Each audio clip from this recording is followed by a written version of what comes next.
If you played a human during Classic WoW, chances are you remember the epic Katrana Prestor questline, and the revelation that the Black Dragonflight has been playing Stormwind from the start. And a pretty important factor in that questline is the disappearance and rediscovery of King Varian Wrynn, as it's with his return that we finally uncover the truth behind Onyxia's plan, aka Mrs. Prestor. However, had Varian not escaped from his slavers and come back to assist Bolvar, what would have become of Stormwind and Azeroth as a whole? And that is what we are going to be talking about today, everybody.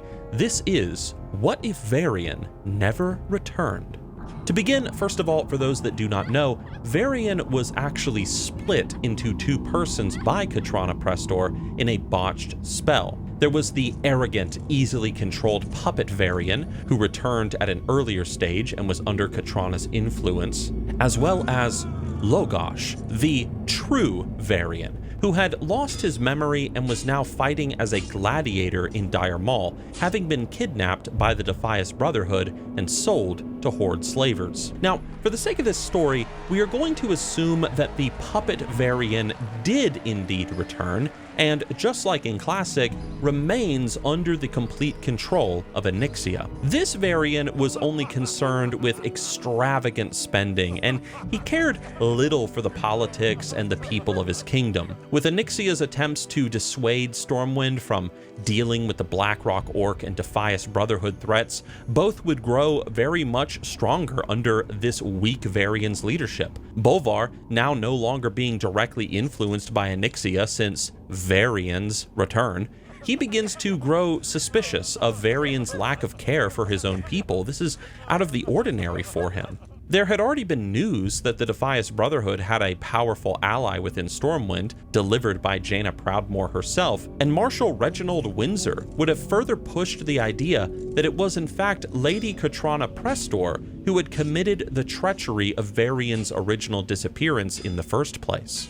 Much like our own timeline, Bolvar would notice that Varian seemed flippant and uninterested in matters of state around the Lady Prestor, deferring to her judgment always. However, despite any disinterest, he was still very caring of his son, Anduin. Onyxia is aware that even this Varian could break free of her control due to his love for Anduin, and so she had to find a way to create a divide between the two.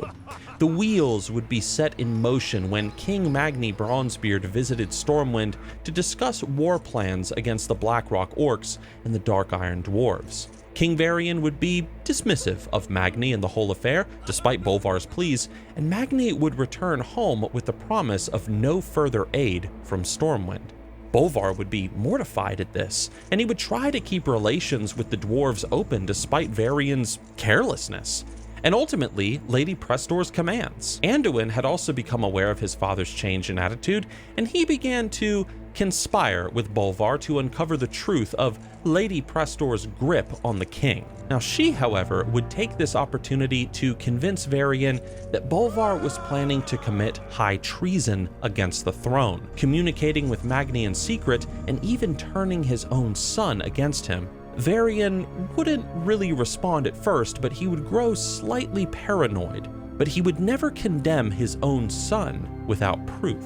Equally, Bolvar would not enact his own plans without concrete proof, with Reginald Windsor heading off into the Burning Steeps to gather more evidence. However, with the Blackrock Orcs gaining more power due to the lack of Alliance interference, and Onyxia paying special attention to Bolvar's plan, things would continue to deteriorate. Reginald would be captured and he would be killed before he could return with any evidence against Lady Prestor and what she was doing to the Kingdom of Stormwind. And by this point, the Alliance would be crumbling, with Stormwind refusing aid to its allies, as well as the recent tragedy of Gnomragon. The gnomes and dwarves, they would have been pushed back to the gates of Ironforge, with the Blackrock Orcs and the Dark Irons emboldened by their increasing strength. With the Night Elves still being somewhat new to the Alliance, they also would begin to withdraw their forces from the Eastern Kingdoms to shore up their defenses against whatever they perceived to be a threat from the Horde. And it's around this time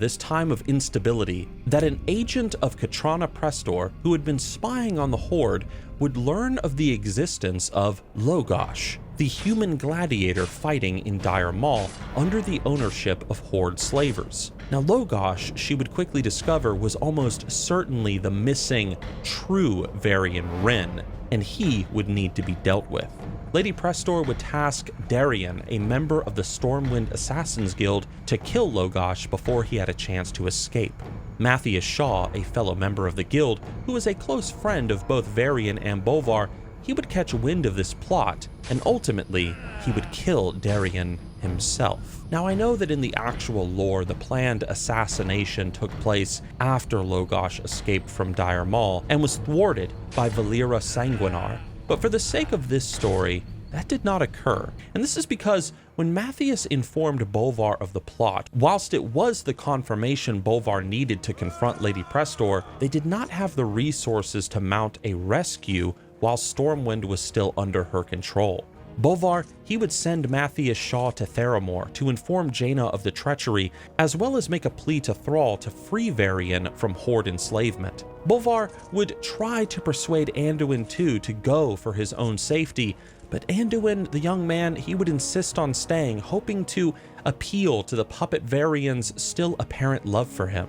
But possessing the proof that they needed, Bolvar, Anduin, and a small number of other Stormwind citizens and soldiers would confront Lady Prestor and the Puppet King at last. However, with Varian's paranoia having only grown by the day, his son's pleas would fall on deaf ears, and unfortunately the Stormwind Guard's loyalties lie with the king, not with the former regent and the king's apparently traitorous son.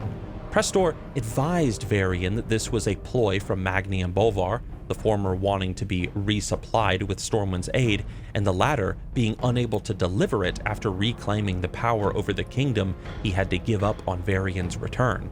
But Bolvar would plead, not to Varian this time, but to the fellow guards in the keep, stating that Katrana Prestor had Reginald Windsor killed, who had been respected across all the armies of the Alliance. She tried to have the true King Varian, who was enslaved as a gladiator in Dire Maul, assassinated. He would point out the insanity of cutting off Magni and the Bronzebeard dwarves, who for decades had been Stormwind's closest ally, especially after the fall of Lordaeron. Some of the guards, they would sneak nervous glances at one another, because Varian, he had been acting out of character ever since he had returned, but on the other hand, talk of a real Varian being a gladiator in Dire Maul sounded like the ramblings of a madman.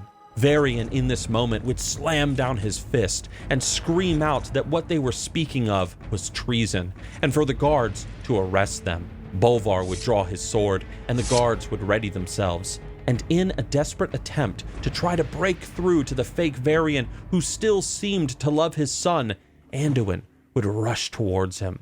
However, Lady Prestor would intercept the young prince with a dagger to the heart.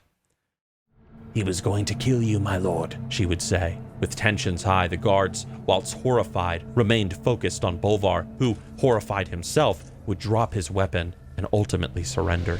That day, Lady Prestor announced to the city of Stormwind that former High Lord and Regent Bolvar Fordragon was to be put to death, and that the beloved Prince Anduin had died, a result of Bolvar's corruptive influence. The city would be stirred into a storm of fury at the news of the prince's death, with the people demanding justice. Varian fully retreated into himself in grief, and Lady Prestor now representing him entirely in all matters of state. The Deep-Run tram would be closed and then destroyed, and the dwarves and even gnomes of the Dwarven district exiled. Magni Bronzebeard would be labeled a conspirator and an enemy.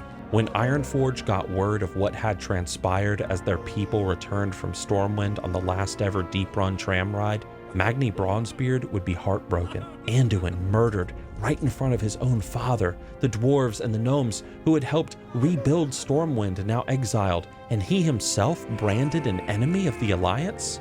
The Alliance had finally broken, and Magni was forced to face the reality that Ironforge might be alone in its war against the Dark Iron Dwarves. He would send an envoy to Falstad Wildhammer and Airy Peak, who had remained friendly but neutral to the Alliance after the Third War, just in the hopes that he could find some allies in the Eastern Kingdoms. Weeks had passed in Matthias's journey to Theramore, however, and upon his arrival, he was greeted with hostility. News had reached Theramore of Anduin's death and Bolvar's subsequent execution, as well as Varian's supposed madness. Stormwind was no longer trusted by the other human kingdoms, so when the most legendary spy and intelligence agent of SI-7 arrived on the docks of Theramore, he was treated with great suspicion. He had no idea of the news, and he was escorted to Jaina, confused. And when Jaina told him of what had transpired since he left Stormwind, Matthias was horrified. He explained to her that he had gone undercover about Logosh in Dire Maul, and he hoped that Jaina could request a meeting with Thrall, as the Horde might now be the only chance to save Varian and the Alliance. Far away, Thrall had heard of what had transpired in Stormwind, and he was sympathetic to Jaina and Matthias. After hearing their pleas, he decided to send someone to free Varian from Dire Maul and bring him to Orgrimmar for protection. However, he could not spare any more resources, as the Karaji Empire had begun amassing at Ahn'Qiraj, ready to strike at all of Azeroth. If Jaina could help the Horde defeat the threat of Ahn'Qiraj and the terrifying old god that lay beneath, then in turn, Thrall said, he would help them with the reclamation of Stormwind. Jaina rallied the forces of Theramore to the Horde's aid. The people of Theramore were apprehensive at first, but as Jaina explained what was at stake, as well as Thrall's promise, they reluctantly joined with the Horde war effort. Matthias Shaw, accompanied by Karen Bloodhoof, traveled to Teldrassil with the hopes of recruiting the Night Elves to attack on Ahn'Qiraj. The Night Elves, of course, had little love or respect for the Horde, of course, but they had millennia of hatred for the Karaji and the old gods. The war against Cthulhu would be hard fought and very hard won. Without the assistance of many key races of the Alliance, it was an uphill battle, but the united Horde forces, standing side by side with the Night Elves and the people of Theramore, would manage to defeat Cthulhu and finish the Karaji Empire once and for all. And true to his word, Thrall would then vow to help Varian, who had been staying in Orgrimmar, slowly regaining his memories, preparing to reclaim Stormwind. The Varian under Onyxia's control fell into an even deeper despair at his son's death. Logosh, however, was filled with fury. Holding the respect of many in the Horde for his legendary feats in Dire Maul, as well as his now unbridled rage and bloodlust, Varian was quickly accepted within the Horde, and no one questioned Thrall, as he provided Varian with ample means to take back his city. In the wake of Ahn'Qiraj, as well as the return of the true Varian, the Night Elves also pledged themselves to Varian's cause, and despite still reeling from their most recent campaign, the Horde arrived in force at Booty Bay. A separate force had also set sail from Theramore to Menethil Harbor, which had also been cut off from Stormwind due to its relations with the dwarves. The current situation in the Eastern Kingdoms was dire.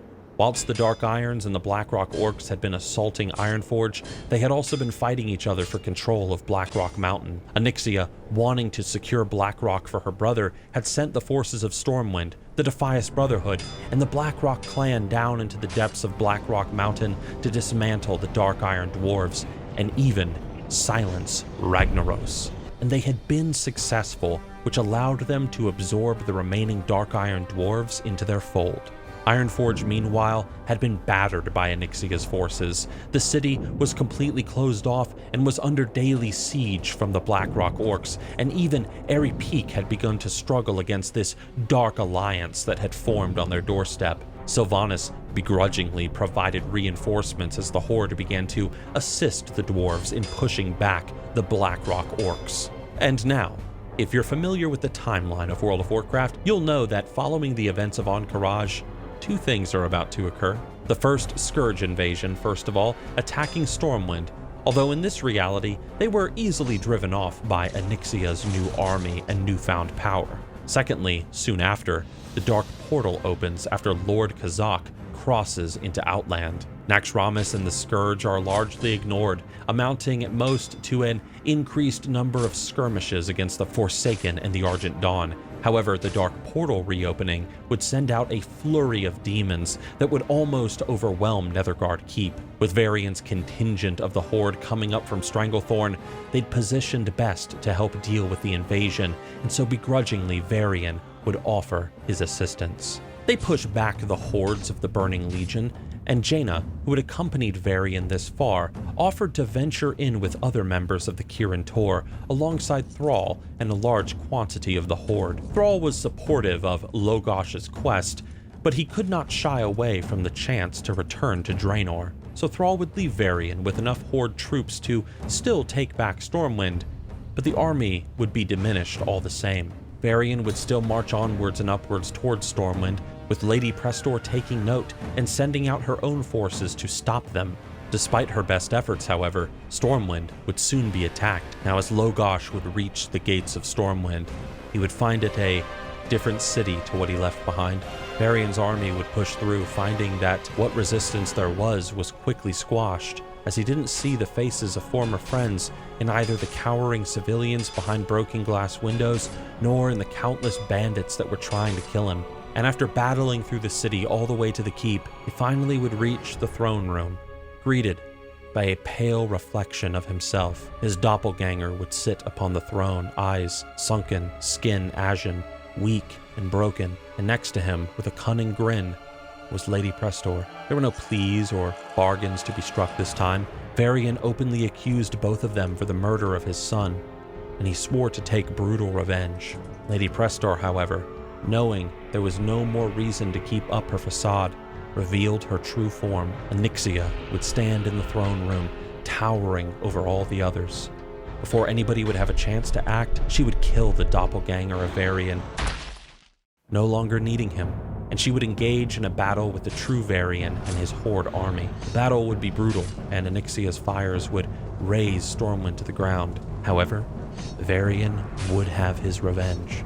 As he stood at the door of the Cathedral of Light in Stormwind, a beheaded Onyxia laying before him, he would see the city that he had worked so hard to rebuild, to protect, in ashes around him once again. He had lost everything, just as the Black Dragon had wanted. The events of Outland would play out much the same, but without a heavy Alliance presence. Khadgar was found, and the remaining sons of Lothar, other than the missing Illyria and Terrelion, returned to Azeroth after the defeat of Kel'Thas and Illidan. The Blood Elves had joined the Horde midway through Varian's campaign, and they had assisted the Dwarves and the Forsaken in pushing back the Blackrock clan and ultimately killing Nefarian. The Draenei had landed in Azeroth, but they kept themselves isolated, not trusting the Horde after the horrors of what they had faced at the hands of Gul'dan. But through the efforts of Thrall, there was a chance at some friendship. But Varian's story wasn't over yet. With the Scourge having been permitted the opportunity to grow stronger, Arthas's invasion would hit stronger and harder. And now, the singular faction of the Horde, of which all former Alliance peoples had reluctantly united under, were launching a full-scale invasion of Northrend.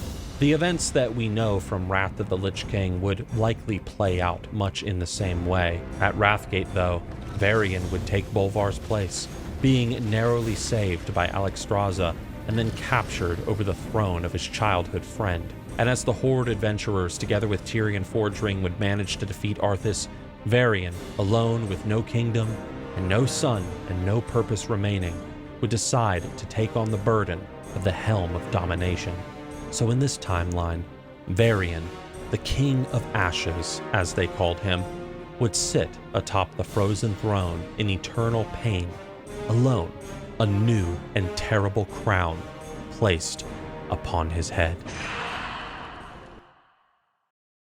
Everybody, I hope that you enjoyed this story of what might happen if King Varian never returned. I thought it would be interesting if Stormwind pretty much was given the opportunity to completely collapse as a nation and not really be able to contribute as much as it did to the further storyline of Classic WoW, TBC, and Wrath of the Lich King. Let me know what you guys think, though, and if you guys have any other what-if suggestions, by all means, leave them down below in the comments. Special thank you to Zygor, the sponsor of this channel, who you guys should definitely check out in the description, as well as the channel members who keep this content going. If you want another video to watch, I highly recommend the video on your screen right now. YouTube thinks it's best for you, and I will see you all with my next story.